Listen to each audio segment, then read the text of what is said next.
जो एसओएल के under graduate programme के न्यूली एडमिटेड स्टूडेंट हैं, अगर वो दिसंबर जनवरी 2025-26 वाले एग्जाम छोड़ देते हैं या फेल हो जाते हैं तो आगे क्या कॉन्सिक्वेंसेस होंगे। आप एक चीज जान लीजिए कि अगर इन एग्जाम्स में आप फेल होते हो या एब्सेंट होते हो तो ये एग्जाम सीधा 1 साल के बाद ही आप दे पाओगे, यानी कि दिसंबर जनवरी 2026-27 में। आपको अब एक ऐसी चीज समझनी है जिससे आपको ये आइडिया हो जाएगा कि चलो ये एग्जाम मैं छोड़ता हूँ या फेल होता हूँ, ये मैं अगले साल दूंगा दिसंबर जनवरी में, लेकिन क्या वो एग्जाम आप सेमेस्टर 3 के साथ दोगे या फिर आप as an ex student semester 1 ही दोबारा रिपीट करोगे, इसे आपको समझना है। इसके लिए आपको समझना पड़ेगा कि एसओएल का फर्स्ट ईयर का प्रमोशन क्राइटेरिया क्या है। अगर आप उन रूल्स को फुलफिल कर लोगे तब तो आपके एब्सेंट वाले या फेल वाले एग्जाम सेमेस्टर 3 के साथ अगले साल होंगे, और अगर आप इन प्रमोशन रूल को फुलफिल नहीं कर पाओगे तो आप 3rd सेमेस्टर में प्रमोट नहीं हो पाओगे।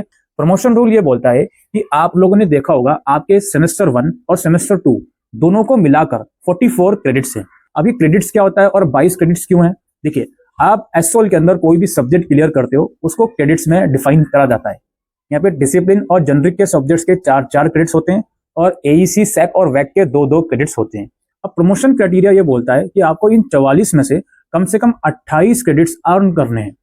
अगर आप 28 क्रेडिट्स अर्न कर लोगे तो आप नेक्स्ट ईयर में प्रमोट हो जाओगे, और जो आपके फेल वाले सब्जेक्ट या एब्सेंट वाले सब्जेक्ट होंगे वो नेक्स्ट ईयर के साथ आप दे पाओगे।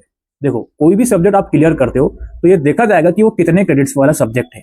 तो अगर आपने सेमेस्टर 1 और सेमेस्टर 2 के एग्जाम खत्म हो जाने के बाद आपकी मार्कशीट को देखकर ये पता चल पाए कि हाँ जी, आपने कम से कम इतने पेपर तो क्लियर करे हैं कि आपके कम से कम 28 क्रेडिट्स बन रहे हैं, तो आपको 3rd सेमेस्टर में प्रमोट कर दिया जाएगा, और जो सेमेस्टर 1 में आपने पेपर छोड़े होंगे या फिर आप फेल हो गए तो वो आप सेमेस्टर 3 के साथ दे पाओगे, राइट। वहीं अगर आप 28 क्रेडिट्स का रूल फुलफिल नहीं कर पाए तो आप 3rd सेमेस्टर में प्रमोट नहीं होगे, आपको दोबारा as an ex student first year में एडमिशन लेना पड़ेगा, और जिन सब्जेक्ट में ईआर है उनका पेपर आपको देना पड़ेगा।